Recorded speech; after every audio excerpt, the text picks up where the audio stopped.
ಎಲ್ರಿಗೂ ನಮಸ್ಕಾರ. ಇವತ್ತು ನಾವು ನೋಡೋಣ ಒಂದು ಸ್ಪೆಷಲ್ ರೆಸಿಪಿ, ಅದು ಮೈಸೂರು ಬೋಂಡ. ಇದಕ್ಕೆ ಮೊದಲನೇದಾಗಿ ಬೇಕಾಗಿರೋ ಪದಾರ್ಥಗಳನ್ನು ನೋಡೋಣ. ಇದಕ್ಕೆ ನಮಗೆ ಬೇಕು ಮೈದಾ ಹಿಟ್ಟು, ಮೊಸರು ಮತ್ತು ಅಡುಗೆ ಸೋಡಾ ಮತ್ತು ಉಪ್ಪು. 2 ಕಪ್ನಷ್ಟು ಮೈದಾಗೆ 1.5 ಕಪ್ನಷ್ಟು ಮೊಸರನ್ನು ಇದಕ್ಕೆ ಬಳಸಬೇಕು. ಮತ್ತು ಈ ಕಡೆ ನೋಡ್ತಿದ್ದೀರಾ ನೀವು, ಹಸಿಮೆಣಸಿನ್ಕಾಯನ್ನು ಈ ಥರ ಸಣ್ಣದಾಗಿ ಕಟ್ ಮಾಡ್ಕೊಳ್ಳಿ. ಮತ್ತು ಕರಿಬೇವು, ಕೊತ್ತಂಬರಿ ಮತ್ತು ಕೊಬ್ಬರಿ ಮತ್ತು ಜೀರಿಗೆ. ಮೊದಲನೇದಾಗಿ 2 ಕಪ್ನಷ್ಟು ನಾವು ಮೈದಾನವನ್ನು ಪಾತ್ರೆಯಲ್ಲಿ ಹಾಕ್ಕೊಳ್ಳೋಣ. ಥರ ಮೈದಾ ಹಿಟ್ಟು ಹಾಕಿದ ನಂತರ ಇದಕ್ಕೆ ಮೊದಲು 1 ಕಪ್ನಷ್ಟು ಮೊಸರನ್ನು ಹಾಕಿ ಚೆನ್ನಾಗಿ ಮಿಕ್ಸ್ ಮಾಡ್ಕೋಬೇಕು.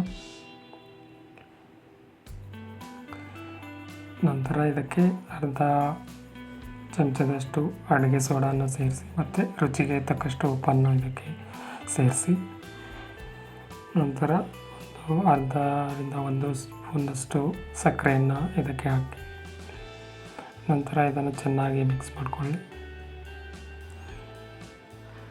ಈ ಥರ ಗಟ್ಟಿಯಾಗಿರುತ್ತೆ. ನಂತರ ಇದಕ್ಕೆ ಅರ್ಧ ಕಪ್ನಷ್ಟು ಮೊಸರು ಅಥವಾ ಒಂದು ಸ್ವಲ್ಪ ನೀರನ್ನು ಸೇರಿಸ್ಕೋಬೇಕು.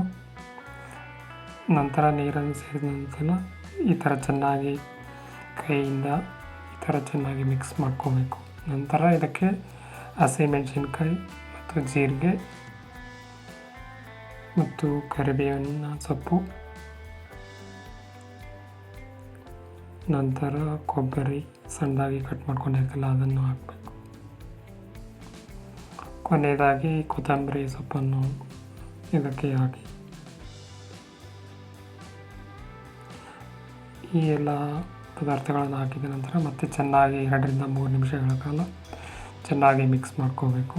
ನಂತರ ಇದನ್ನು 15 ನಿಮಿಷಗಳ ಕಾಲ ಈ ಥರ ಕ್ಲೋಸ್ ಮಾಡಿ ಇಟ್ಕೊಂಡಿರಬೇಕು. ಆಮೇಲೆ ಒಂದು ಸ್ವಲ್ಪ ಕೈಗೆ ನೀರನ್ನು ಹಚ್ಕೊಂಡು ಈಗ ನಾವು ಬೋಂಡಗಳನ್ನು ಈ ಥರ ಕಾದ ಎಣ್ಣೆಯಲ್ಲೇ ಬಿಟ್ಕೊಳ್ಬೇಕು.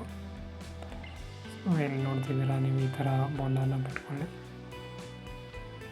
ಇದನ್ನು 2 ಕಡೆಯಿಂದ ಚೆನ್ನಾಗಿ ಫ್ರೈ ಮಾಡ್ಕೋಬೇಕು.